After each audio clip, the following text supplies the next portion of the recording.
નમસ્કાર વિદ્યાર્થી મિત્રો, કેમ છો? આજે આપણે ધોરણ 11 વિશે આપણું અર્થશાસ્ત્ર અને પાઠ નંબર 2 જેનું નામ છે મૂળભૂત ખ્યાલો અને સંકલ્પનાઓ.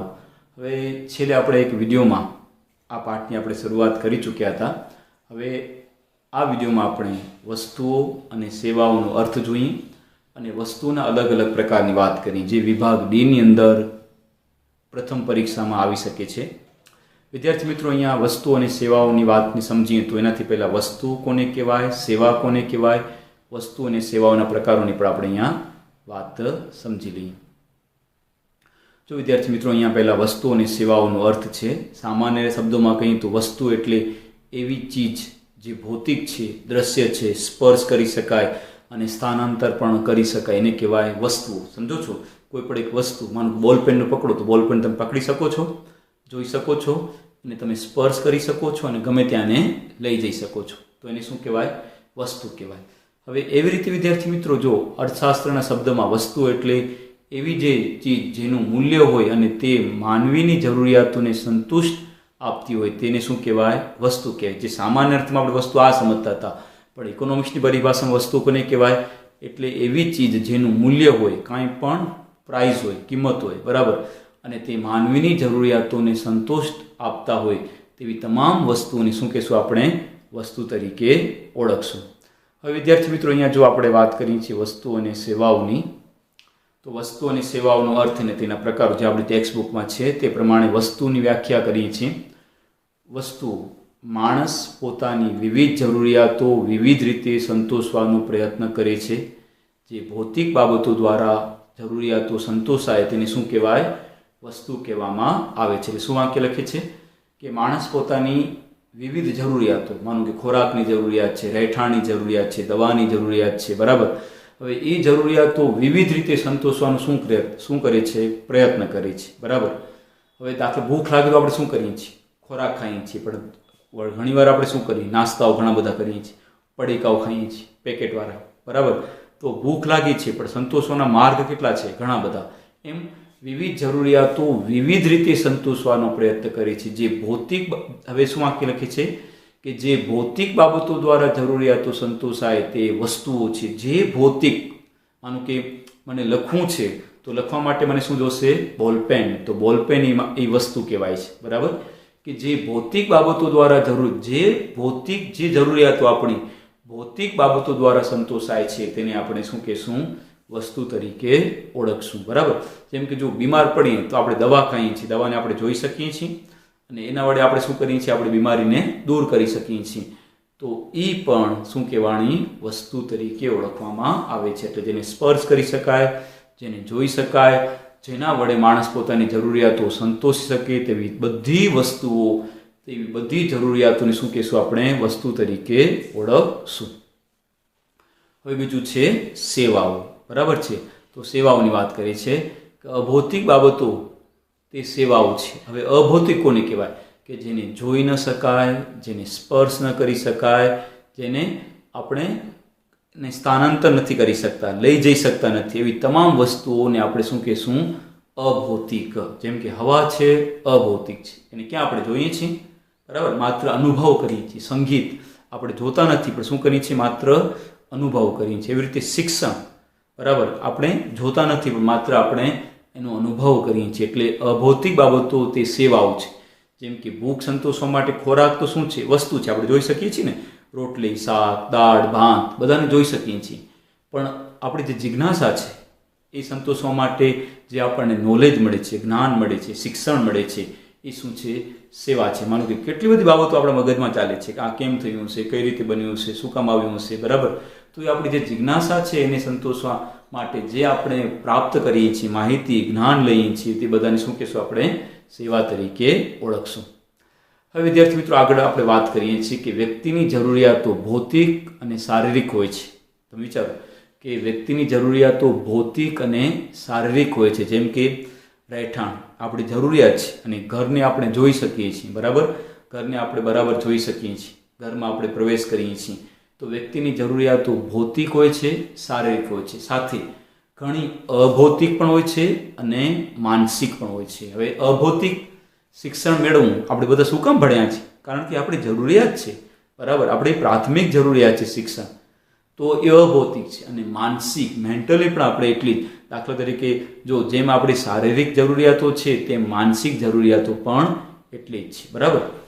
તો આ જરૂરિયાતોનો સંતોષ પણ ભૌતિક અને શારીરિક રીતે હોય છે તથા અભૌતિક અને માનસિક રીતે પણ હોય છે. તમે જુઓ કે ભૂખ લાગે તો આપણે શું કરીએ છીએ? દાળ ભાત શાક રોટલી ખાઈ લઈએ છીએ તો આપણું પેટ ભરાઈ જાય છે, તો આપણી ખોરાકની ભૂખની જરૂરિયાત શું થઈ? સંતોષાઈ ગઈ, એટલે શરીરની જરૂરિયાતો આપણી પૂરી થઈ ગઈ.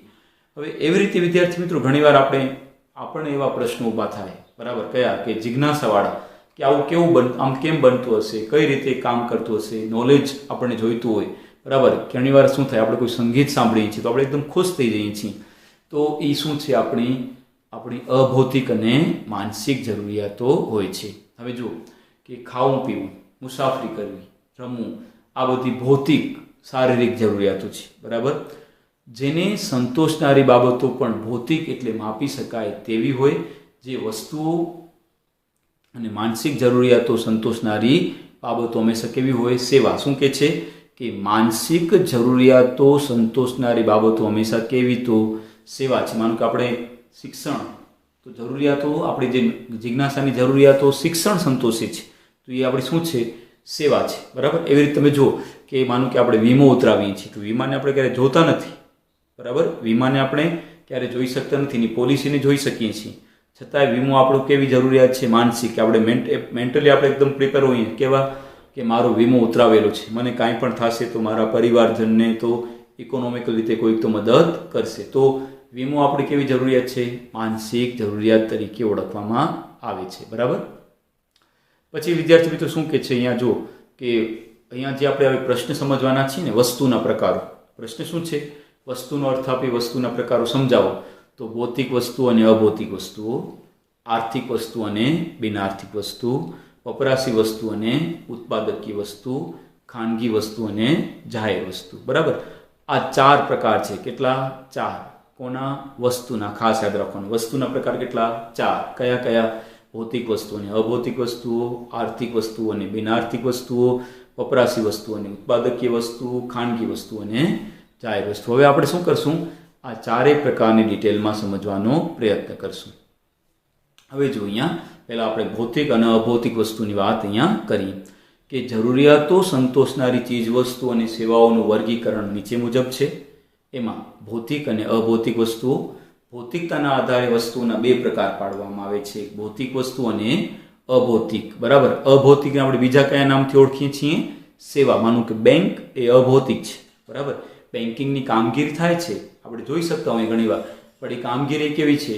કે આપણે એને દ્રશ્ય તરીકે જોઈ શકતા નથી, એટલે એ આપણને શું આપે છે? સેવા આપે. દાખલા તરીકે હું અત્યારે તમને જો ભણાવું છું, પણ હું જે ભણાવું છું ને, તમે જે વર્ડ હું આપું છું, જે મારું નોલેજ, મારું જે અવાજ છે, તમે સાંભળો છો પણ અવાજને તમે જોઈ શકતા નથી, તો એને આપણે શું કહીશું? સેવા.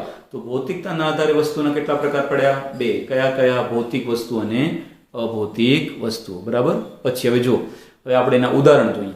ભૌતિકના: દડો, બેટ, પ્રાઇમસ. જોયું છે ને પ્રાઇમસ કેવું હોય? હવે તો બધાના ઘરે ગેસના ચૂલા આવી ગયા છે, તો ત્યારે પણ ગેસના ચૂલા ન હતા ત્યારે બધા લોકો યુઝ કરતા હતા કોનું? પ્રાઇમસ. ફ્રીજ, મોબાઈલ, આ માપી શકાય છે, જોઈ શકાય છે, સ્પર્શ કરી શકાય છે, આપણે એને ગમે ત્યાં લઈ જઈ શકીએ છીએ, બરાબર. તો એને ભૌતિક વસ્તુ કહેવાય. હવે અભૌતિક વસ્તુ કઈ? જેને આપણે જોઈ શકતા નથી પણ માત્ર મહેસૂસ કરી શકીએ છીએ, જેમ કે સંગીત, બરાબર. સારા સંગીત, ગીત બધાને પસંદ જ હશે. ગીત વાગે તો આપણે કેવા એકદમ મૂડમાં આવી જઈએ છીએ, બરાબર. એમાં સારા સારા સોંગ વાગે તો. શિક્ષણ, ડાક્ટરી સલાહ, બરાબર. આ બધી શું છે? અભૌતિક. ડૉક્ટર આપણને તપાસે છે, એના બદલામાં ફી લે છે. ચાર્ટર્ડ એકાઉન્ટ આપણા કામ કરી આપે છે, બદલામાં શું લે છે? ફી લે છે. ટીચર તમને ભણાવે છે, બદલામાં શું લે છે? ફી. પણ ભણાવે છે, તમે એને ક્યાં પકડો છો? તમારી પાસે પકડો છો? નથી પકડતા ને, જોઈ શકતા પણ નથી, માત્ર શું કરો છો? મહેસૂસ કરી શકો છો, એટલે એને આપણે શું કહીશું? અભૌતિક વસ્તુ. ક્લિયર? હવે આપણે બીજો પ્રકાર છે સર્વસુલભ વસ્તુઓ અને આર્થિક વસ્તુઓ. સર્વસુલભ સમજો વાંકે કે સર્વસુલભ મતલબ શું થાય? બધી જગ્યાએ હોય, કોઈ ક્ષેત્ર બાકી ના હોય. જેમ આપણે કહીએ છીએ ને ભગવાન બધી જગ્યાએ છે, બરાબર. એમ સર્વસુલભ વસ્તુ પણ કેવી? બધી જગ્યાએ જોવા મળે. અને આર્થિક વસ્તુ, પહેલા સર્વસુલભ વસ્તુની વાત કરીએ. જે વસ્તુ કે સેવાના પુરવઠા પર કોઈનો અંકુશ ના હોય, જે વસ્તુ કે સેવા સૌને જ્યારે જેટલા પ્રમાણમાં જોઈએ ત્યારે પ્રાપ્ત થાય તેવી વસ્તુને શું કહેશું? સર્વસુલભ વસ્તુઓ તરીકે. જેમ કે હવા અને સૂર્યપ્રકાશ. તમે વિચારો છો કે મારા ઘરે સૂર્યપ્રકાશ મારા ઘરમાં આટલો હોવો જોઈએ, બીજાના ઘરમાં ના હોવો જોઈએ, ખાલી મારા ઘરમાં સૂર્યપ્રકાશ આવવો જોઈએ, અથવા મારા ઘરમાં જ હવા આવવી જોઈએ, બીજા કોઈના ઘરમાં ન આવી જોઈએ, તો એને કહેવાય સર્વસુલભ. બધા ઉપયોગ કરી શકે છે, એના ઉપર કોઈનો અંકુશ પણ નથી. એનો પુરવઠો કેવું છે? અમાપ છે. બરાબર. તો જે વસ્તુ કે સેવાના પુરવઠા પર કોઈનો અંકુશ ના હોય, જે વસ્તુ કે સેવા સૌને જ્યારે અને જેટલા પ્રમાણમાં જોઈએ તેટલા પ્રમાણમાં પ્રાપ્ત થાય તેવી વસ્તુને શું કહેશું આપણે? સર્વસુલભ વસ્તુ તરીકે ઓળખશું. જેમ કે હવા, સૂર્યપ્રકાશ વગેરે. હવે વિદ્યાર્થી મિત્રો આપણે બીજી વસ્તુ આર્થિક વસ્તુ જોઈએ. જો આર્થિક વસ્તુની વ્યાખ્યા આ વિભાગ બીમાં આવે એક વાક્યમાં. આર્થિક વસ્તુ સમજાવો, સર્વસુલભ વસ્તુ ઉદાહરણ આપો. જે વસ્તુના પુરવઠાને કાબૂમાં રાખી શકાય છે. શું કહે છે? પુરવઠાને કાબૂમાં રાખી શકાય છે. મારી દુકાન છે તો મારી દુકાનમાં મને કેટલી વસ્તુ રાખવી, કેટલું વેચાણ કરવું એ મારે ડિસાઇડ કરવું, હું નક્કી કરું છું, બીજા કોઈ નક્કી નથી કરતા. તો જે વસ્તુના પુરવઠાને કાબૂમાં રાખી શકાય છે, જેની અછત છે, બરાબર, ક્યારેક હોય પણ ખરીને ક્યારેક ન પણ હોય. માનો કે સિઝન હોય તો ત્યારે ખૂટી જાય, બરાબર, અને સિઝન ના હોય તો ઘણી બધી હોય. તો જેની અછત છે અને જેનું ખરીદ વેચાણ થઈ શકે છે. એટલે મારી દુકાન તમે જુઓ ઘણી બધી વસ્તુનું ખરીદ વેચાણ થાય. શાકભાજીથી માંડી અને કોમ્પ્યુટર, મોબાઈલ બધાની શું થાય છે? ખરીદ વેચાણ થાય છે. તેવી તમામ વસ્તુ કે સેવાઓ આર્થિક વસ્તુ કે અછતવાળી વસ્તુ તરીકે ઓળખવામાં આવે છે. અહીંયા અછતવાળી વસ્તુ પણ નામ આવ્યું અને આર્થિક વસ્તુ પણ નામ આવ્યું. એટલે કે હવે યાદ રહી જશે વ્યાખ્યા કઈ? વસ્તુના પુરવઠાને કાબૂમાં રાખી શકાય, જેની અછત છે, જેનું ખરીદ વેચાણ થઈ શકે તેવી તમામ વસ્તુ કે સેવાઓ આર્થિક વસ્તુ કે અછતવાળી વસ્તુ તરીકે ઓળખવામાં આવે છે. હવે ત્રીજો પ્રકાર છે નાશવંત વસ્તુ અને ટકાઉ વસ્તુ. વસ્તુના ટકાઉપણાના આધારે તેના બે ભાગ પાડીએ છીએ. કયા કયા? નાશવંત વસ્તુ અને ટકાઉ વસ્તુઓ. તમને ખબર હશે, નાશવંત વસ્તુ ઝડપથી નાશ પામી જતી નાશવંત, ટકાઉ વસ્તુ વર્ષોથી ચાલ્યા કરે, બરાબર.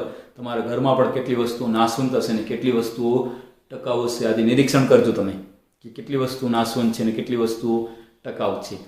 કેટલીક વસ્તુઓનો વપરાશ કરતા સાથે જ તેનો અંત આવે તેને કહેવાય નાશવંત વસ્તુ. બોલો, નક્કી કરો કઈ વસ્તુ? સાબુ, બરાબર છે, જલ્દી પૂરું થઈ જાય છે. માખણ જલ્દી પૂરું થઈ જાય છે. શાકભાજી રોજ રોજ કંઈ આજે શાકભાજી લેવાનું કંઈ 1-2 મહિના સુધી હાલશે નહીં, જલ્દી પૂરું થઈ જશે. એટલે કેટલી વસ્તુઓ વપરાશ કરતા તેનો અંત આવી જાય તેને શું કહેવાય? નાશવંત વસ્તુ તરીકે ઓળખવામાં આવે છે. જ્યારે કેટલીક વસ્તુઓ લાંબા ગાળે સુધી તેનો વપરાશ કરી શકાય છે તેની ટકાઉ વસ્તુ કહેવાય. જેમ કે બિસ્કિટ, દૂધ, ફળ જેનો સમયગાળો ઓછો એ નાશવંત કહેવાય. યાદ રાખજો, બિસ્કિટ, દૂધ, ફળ જેનો સમયગાળો ઓછો છે તે બધી શેમાં આવશે? નાશવંત. પણ ટીવી છે, ફ્રીજ છે, બરાબર, જે લોંગ ટાઈમ સુધી ચાલે છે, તમારી પાસે જે 2 વ્હીલર છે ને, ત્યારે કેટલીક વસ્તુઓ લાંબા ગાળા સુધી વપરાશ કરી શકાય તેને વસ્તુને શું કહેવાય? ટકાઉ વસ્તુ. વપરાશમાં ન લો તો પણ લાંબા સમય સુધી ચાલે તે વસ્તુઓ રહેતી નથી, એટલે તે નાશવંત વસ્તુ છે. જ્યારે બૂટ, કપડાં, ફ્રીજ, ટીવી લાંબા ગાળા સુધી વપરાશમાં રહી શકે તેને શું કહેવાય? ટકાઉ વસ્તુ. તમને યાદ રહેશે હોય એના ઉદાહરણ કયા કયા ઉદાહરણ છે નાશવંત વસ્તુના? ઉદાહરણ કયા? તો શાકભાજી, બિસ્કિટ, દૂધ, ફળ, બરાબર, આ બધા શું કહેવાય? નાશવંત વસ્તુ. જ્યારે વપરાશી ટકાઉ વસ્તુ કઈ કહેવાય? બૂટ, કપડાં, ફ્રીજ, ટીવી, 4 વ્હીલર, 2 વ્હીલર, આ બધી વપરાશી વસ્તુ તરીકે ઓળખવામાં આવે છે. હવે ચોથો પ્રકાર છે ખાનગી વસ્તુ અને જાહેર વસ્તુ. વસ્તુના માલિકપણા તથા વપરાશના સ્વરૂપના આધારે વસ્તુના બે પ્રકાર પાડી શકાય. એક ખાનગી વસ્તુ છે અને બીજી છે જાહેર વસ્તુ. હવે તમે જુઓ, તમે મને અત્યારે તમે જુઓ છો ને, હવે હું જ્યાં છું એ વસ્તુ કેવી હશે? ખાનગી કે જાહેર? નક્કી કરો. ખાનગી વસ્તુ હશે. મારું ઘર છે એટલે એ શું કહેવાય? ખાનગી વસ્તુ કહેવાય. પણ હું આ જ લેક્ચર હું શું કોઈ પણ બગીચામાં આપું તો ખેંગાર પાર્ક કે રાજેન્દ્ર બાગમાં મોબાઈલ લઈને આપું તો શું કહેવાશે? જાહેર વસ્તુ. યાદ રહી ગયું કે જે વસ્તુના માલિકપણા અને વપરાશના સ્વરૂપના આધારે વસ્તુના કેટલા પ્રકાર પાડ્યા? 2. કયા કયા? ખાનગી વસ્તુ અને જાહેર વસ્તુ. હવે બંનેને સમજીએ. વસ્તુની માલિકી ખાનગી વ્યક્તિની હોય તો તે ખાનગી વસ્તુ. તમારું ઘર શું કહેવાનું? ખાનગી વસ્તુ કે જાહેર? બધા આવે છે, બરાબર, તો એને કહેવાય ખાનગી. જે વસ્તુના વપરાશનો નિર્ણય ખાનગી વ્યક્તિને આધીન હોય અને જે વસ્તુની માલિકી જાહેર સંસ્થા કે સરકારની હોય તેને જાહેર વસ્તુ કહેવાય. તમે નક્કી કરો કે રેલવે શું કહેવાય, ખાનગી કે જાહેર? બોલો. રેલવે જાહેર કહેવાય, કારણ કે તેની માલિકી કોની છે? સરકારની છે, જાહેર સંસ્થાની છે. ગુજરાત એસટી કોની કહેવાય? જાહેર વસ્તુ, બરાબર, કેમ કે એની માલિકી કોણ છે? સરકાર છે. બેંકોની માલિકી કોણ? સરકારની, પણ બધી બેંકોની નહીં. માનો કે એક્સિસ છે, HDFC છે, કોટક મહિન્દ્રા છે, તેની માલિકી કોની છે? તો પર પર્સનની છે, એટલે એ ખાનગી બેંક તરીકે ઓળખવામાં આવે છે. જ્યારે state bank of India, bank of Baroda, bank of India, બરાબર, આ બધી વસ્તુઓ, આ બધી બેંકો શું કહેવાય? જાહેર વસ્તુ, કારણ કે એની માલિકી કોની છે? સરકારની છે. જેના વપરાશનો નિર્ણય કોઈ વ્યક્તિ કે વ્યક્તિગત ધોરણે કરી શકાતો નથી. કઈ વસ્તુ માટે? જાહેર વસ્તુ માટે. જેના વપરાશનો નિર્ણય કોઈ વ્યક્તિ કે વ્યક્તિગત ધોરણે કરી શકાતો નથી. મને અત્યારે ખેંગારબાગ જાઉં તો જઈ શકું છું, પણ મને કોઈના ઘરે જાઉં તો મને 10 વાર વિચાર આવશે કે જઈએ કે ના જઈએ, કેમ કે ઘર એની માલિકીનું છે, જ્યારે ખેંગારબાગ કોની માલિકીનું છે? સરકારનું છે. બિંદાસ આપણે જઈ શકીએ છીએ. એટલે ખાસ યાદ રાખવાનું, એક ખાનગી વસ્તુ અને બીજી છે જાહેર વસ્તુ. વસ્તુના વપરાશની રીતે પણ ખાનગી વસ્તુ અને જાહેર વસ્તુનો વિચાર કરી શકાય, બરાબર, કે જે વ્યક્તિ પોતે વસ્તુનો વપરાશ કરે છે એ ખાનગી વસ્તુ કહેવાય, અને જે વસ્તુ બધા લોકો ઉપયોગ કરે તેને શું કહેવાય? જાહેર વસ્તુ તરીકે ઓળખવામાં આવે છે. હવે જો અહીંયા ખાનગી વસ્તુનું છેલ્લું વાક્ય છે કે જે વસ્તુમાં સ્પર્ધાત્મકનો ગુણ છે, સ્પર્ધા કરે છે, હરીફાઈ કરે છે જે વસ્તુ, અને વંચિતતાનો મતલબ શું થાય? વંચિતતાનો મતલબ થાય કે જે વ્યક્તિ પાસે એને ખરીદવાની તાકાત, નાણાં, પૈસા રહેલા છે એ ખરીદી શકશે, પણ જેની પાસે પૈસા નથી તો એ વંચિત રહી જશે ને, એ ઉપયોગ કરી શકશે નહીં, તો એને કહેવાય વંચિતતાનો ગુણ. તો ખાનગી વસ્તુમાં કયા ગુણ ભરેલા છે? એક સ્પર્ધાત્મકતા અને બીજું છે ખાનગી ગુણ. બે એટલે વંચિતતાનો ગુણ અને સ્પર્ધાત્મકનો, એને કહેવાય ખાનગી વસ્તુ. હવે અહીંયા જુઓ, એટલે કે જે વસ્તુનો એક વ્યક્તિ વપરાશ કરે ત્યારે બીજી વ્યક્તિ તે વસ્તુનો વપરાશ કરી શકતો નથી, કારણ કે એની પાસે છે જ નહીં, બરાબર. હવે તમારી પાસે એપલનો ફોન હો તો હું ઉપયોગ ના કરીશું, કારણ કે તમારી માલિકીનું છે, તે સ્પર્ધાત્મકનો ગુણ ધરાવે છે. એપલનો ફોન કમ્પેરિઝન કરો, બરાબર, OnePlus સાથે કમ્પેરિઝન કરો, અથવા તો સેમસંગ સાથે કમ્પેરિઝન કરી શકીએ ને, એટલે જેને સ્પર્ધાત્મકનો ગુણ ધરાવે છે. જેમ કે જે બિસ્કિટ એક બાળક ખાય છે તે બિસ્કિટ બીજા બાળક ખાઈ શકતો નથી, એને આપી શકતો નથી. કારણ શું કામ? એટલા માટે નથી આપી શકતો કારણ કે એમાં વંચિતતાનો ગુણ રહેલો છે. એની પાસે નાણાં છે, શક્તિ છે, પૈસા છે, તો એ બિસ્કિટ એ ખરીદે છે, પણ બીજા બાળક પાસે આવી પૈસા કે નાણાં કે શક્તિ નથી, એટલે એનાથી શું રહી જાય છે? વંચિત રહી જાય છે. વળી ખાનગી વસ્તુઓ વંચિતતાનો ગુણ પણ ધરાવે છે. વંચિતતા બધા ઉપયોગ ના કરી શકે, જેની પાસે એને ખરીદવાનું સામર્થ્ય હોય માત્ર એ જ ખરીદી શકે. જે વ્યક્તિ કિંમત ન ચૂકવે તેને તે વસ્તુઓના વપરાશથી વંચિત રાખી શકાય. વાક્ય સમજો છો, જે વ્યક્તિ એની કિંમત નથી ચૂકવતો એ વ્યક્તિ એના વપરાશથી શું રહેશે? વંચિત રહી જશે. જે કિંમત ચૂકવે છે તો વપરાશ કરી શકશે. માનો કે એપલના ફોન, કોઈ પણ વસ્તુ કિંમત ચૂકવો અને વપરાશ કરો. દાખલા તરીકે કિંમત ન ચૂકવે તેને મોબાઈલ ફોન વાપરવા મળી શકતો નથી, આનાથી વિરુદ્ધ. હવે બીજું પ્રકાર, જાહેર વસ્તુ. જાહેર વસ્તુનો વપરાશ સામૂહિક ધોરણે થાય છે. કોઈ પણ ઉપયોગ કરી શકે. માનો કે જો તમારી પાસે 4 વ્હીલર હોય તો કોણ બેસી શકે? માત્ર તમે, તમારા પરિવારજન. ગુજરાત એસટીમાં કોણ બેસે? હું એમ કહું કે આ મારી છે એમ ના, કોઈ પણ બેસી શકે છે, બરાબર. તો એને શું કહેવાય? જાહેર વસ્તુ કહેવાય. ટ્રેનમાં તમે કોઈને ના પાડી શકો છો? બધા બેસી શકે છે, તો એને કહેવાય વપરાશી સામૂહિક ધોરણે જેનો વપરાશ થાય છે, બરાબર. એ બધી વસ્તુ કેવી કહેવાની? જાહેર વસ્તુ. હવે જાહેર વસ્તુમાં પણ 2 ગુણો રહેલા છે. જેમ ખાનગી વસ્તુમાં 2 ગુણ હતા ને, કયા હતા? સ્પર્ધાત્મકનો અને વંચિતતાનો. એમ જાહેર વસ્તુમાં પણ 2 ગુણ છે. એક બિન સ્પર્ધાત્મકતા અને બિન વંચિતતા. એનો મતલબ કે એની કોઈની સાથે સ્પર્ધા જ નથી, બરાબર. અને એ વસ્તુનો કોઈ પણ વ્યક્તિ શું કરી શકે છે? વપરાશ કરી શકે છે. એટલે આપણે કોઈને પણ વંચિત રાખી શકતા જ નથી, બરાબર. તો વિદ્યાર્થી મિત્રો આગળ કે છે કે બિન સ્પર્ધાત્મકની વ્યાખ્યા છે, એટલે એક વ્યક્તિ વસ્તુનો વપરાશ કરે તો પણ બીજી વ્યક્તિના વપરાશમાં ઘટાડો થતો નથી. એક વ્યક્તિએ ગુજરાત એસટીમાં બેસી ગયો તો હવે શું અને એની જગ્યાએ પછી બીજા 2-3 વ્યક્તિઓ આવ્યા તો શું એસટીમાં એનું ભાડું ઘટી જશે અથવા તો એને કાંઈ પણ એના વપરાશમાં ઘટાડો થશે નહીં, થાય, સરખો જ રહેશે, બરાબર. જો અહીંયા ઉદાહરણ છે, બગીચાનો લાભ એક વ્યક્તિ લે ત્યારે બીજા વ્યક્તિના લાભમાં ઘટાડો થતો નથી. તમે જો વોકવે ઉપર કેટલા બધા માણસો વોકિંગ કરે છે, તો કાંઈ એનાથી કાંઈ વોકવેનો ઘટાડો થયો છે? વોકવેમાં કાંઈ પ્રોબ્લેમ થયો છે? નથી થતો ને, કેમ કે જાહેર વસ્તુ છે એટલા માટે, બરાબર. બિનવંચિતા એટલે કિંમત ન ચૂકવે તેને વસ્તુ કે સેવાના લાભમાં વંચિત રાખી શકાતો નથી. અહીંયા બિનવંચિતાની વ્યાખ્યા છે કે જે વ્યક્તિ કિંમત ન ચૂકવે તે વ્યક્તિને પણ વસ્તુ કે સેવાના લાભથી વંચિત રાખી શકાતો નથી. જેમ કે તમે વિચારો કે આપણા ભારતમાં રેલવે કેટલી ચાલે છે. હવે તમને બધાને ખબર હશે કે રેલવેમાં રોજની જે ટ્રેનો ઉપડે છે ને, એમાંથી 10% લોકો રોજ ટ્રેનમાં એવા બેસે છે કે જે ક્યારે ટિકિટ કઢાવતા નથી. ચાલો, તો શું એને આપણે ના પાડી શકીએ છીએ? નથી પાડી શકતા. એ પણ ઉપયોગ કરે છે, બરાબર. તો એને આપણે વંચિતના લાભથી બાકાત રાખી શકતા નથી.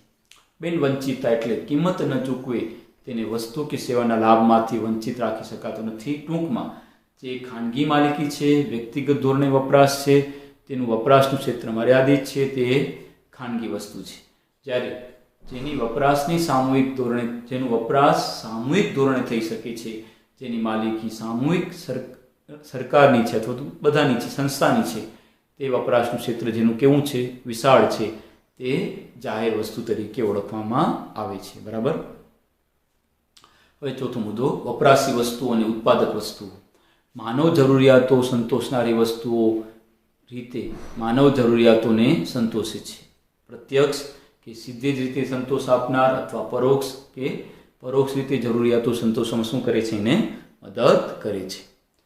દાખલા તરીકે જો ખોરાક માનવીની જરૂરિયાત સીધી જ સંતોષે છે, બરાબર. ભૂખ લાગે તો આપણે શું કરીએ છીએ? ખોરાક લઈએ છીએ. ત્યારે ખોરાક તૈયાર કરનાર વાસણની જરૂરિયાત પરોક્ષ રીતે સંતોષે છે. આપણે વાસણ ખાતા નથી, પણ શું કરીએ છીએ? ખોરાક વાસણમાં નાખીને પછી આપણે ખાઈએ છીએ. તો ખોરાક એ આપણી પ્રત્યક્ષ જરૂરિયાત છે, જ્યારે વાસણ શું છે? પરોક્ષ જરૂરિયાત છે. કપડાની જરૂરિયાત કેવી છે? સીધી જ આપણને સંતોષે છે, એટલે એ આપણી પ્રત્યક્ષ જરૂરિયાત તરીકે ઓળખવામાં આવે છે, બરાબર. પણ એ કપડાં બનાવવા માટે, એ કાપડને બનાવવા માટે જે કપાસના ઉત્પાદનમાં વપરાતા સાધનો જરૂરિયાત પરોક્ષ રીતે સંતોષે છે. આ રીતે જે વસ્તુઓ સીધી જ પ્રત્યક્ષ વપરાશ દ્વારા જરૂરિયાત સંતોષે છે તે વપરાશી વસ્તુ છે, અને જે ઉત્પાદનની પ્રક્રિયામાં ભાગ લઈ તૃષ્ટિગુણનું સર્જન કરવામાં મદદરૂપ થાય છે. તૃષ્ટિગુણ કોને કહેવાય? તૃષ્ટિનો મતલબ થાય સંતોષ, ગુણનો મતલબ થાય શક્તિ, કે જેનામાં સંતોષ આપવાની શક્તિ રહેલી છે તેને કહેવાય તૃષ્ટિગુણ. તો તૃષ્ટિગુણ સર્જન કરવામાં જે મદદરૂપ થાય છે, બરાબર, તેને આપણે શું કહેશું? પરોક્ષ વસ્તુઓ તરીકે ઓળખશું. તો તે ઉત્પાદક વસ્તુઓ છે. ટ્રેક્ટર, ઉત્પાદનના મશીનો વગેરે ઉત્પાદક વસ્તુ છે, કારણ કે સીધો આપણે ઉપયોગ કરી શકતા નથી, બરાબર. પણ તો પણ એની જરૂરિયાત તો છે. માનો કે જો કોઈ પણ ખેતરની અંદર અનાજ તૈયાર થાય છે તો આપણી પ્રત્યક્ષ જરૂરિયાત છે, પણ અનાજને બનાવવા માટે આપણે જે ટ્રેક્ટરનો ઉપયોગ કરીએ છીએ તો કેવી કહેવાશે? ઉત્પાદક જરૂરિયાતો અથવા ઉત્પાદક વસ્તુ તરીકે ઓળખવામાં આવે છે. તો વિદ્યાર્થી મિત્રો, અહીંયા આપણે આ પ્રશ્નને સમજ્યા અને આશા છે કે તમને આ પ્રશ્ન બરાબર સમજાઈ ગયો હશે. થેન્ક યુ વિદ્યાર્થી મિત્રો.